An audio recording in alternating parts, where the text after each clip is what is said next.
ಒಬ್ರು ನಮ್ಮನ್ನು ತುಂಬಾನೇ ನಂಬ್ಕೊಂಡಿರ್ತಾರೆ, ನಾವೇ ಅವರ ಸರ್ವಸ್ವ ಅಂತ ಅಂದುಕೊಂಡಿರ್ತಾರೆ. ನಮಗೂ ಕೂಡ ಅವ್ರು ತುಂಬಾನೇ ಇಷ್ಟ, ಅವರನ್ನ ಬೆಳೆಸ್ತೀವಿ, ಅವರನ್ನ ನಮ್ಮವರು ಅಂತ ಅಂದುಕೊಳ್ತೀವಿ.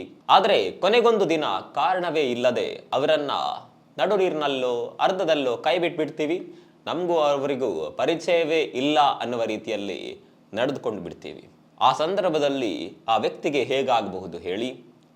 ಆದರೆ ಇಂತಹ ವ್ಯಕ್ತಿಗಳು ತಿರುಗಿ ಬಿದ್ದಾಗ ಆಗುವಂತಹ ಆ ಪರಿಸ್ಥಿತಿಯನ್ನ ಯಾವತ್ತಿಗೂ ಕೂಡ ಇಮ್ಯಾಜಿನ್ ಮಾಡಿಕೊಳ್ಳುವ ಹಾಗಿಲ್ಲ. ಅವರು ನಮ್ಮ ವಿರುದ್ಧ ತಿರುಗಿ ಬಿದ್ದರೆ ಖಂಡಿತವಾಗಿಯೂ ಅದು ಆಘಾತವಾಗಿರುತ್ತೆ. ಇದೇ ಆಗಿದ್ದು RCBಗೆ.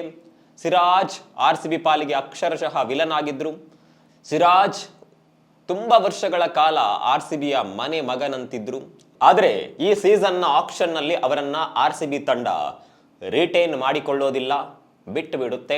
ಈಗ ಅವರು ಗುಜರಾತ್ ಟೈಟನ್ಸ್ ಪರವಾಗಿ ಆಟ ಆಡ್ತಾ ಇದ್ದಾರೆ.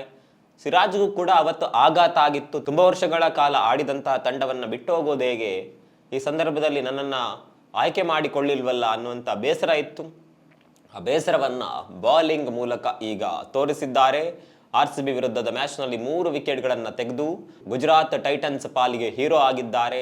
RCBಗೆ ಒಂದು ಕಾಲದ ಮನೆ ಮಗ ಈಗ ವಿಲನ್ ಆಗಿದ್ದಾರೆ. ನಿಮ್ಮ ಪ್ರಕಾರ ಸಿರಾಜ್ ಅವರನ್ನ ಬಿಟ್ಕೊಟ್ಟಿದ್ದು RCB ತಂಡದ ತಪ್ಪ? RCB ತಂಡ ಸಿರಾಜ್ ಅವರನ್ನ ಉಳಿಸ್ಕೊಳ್ಬೇಕಿತ್ತಾ? ಕಾಮೆಂಟ್ ಮಾಡಿ.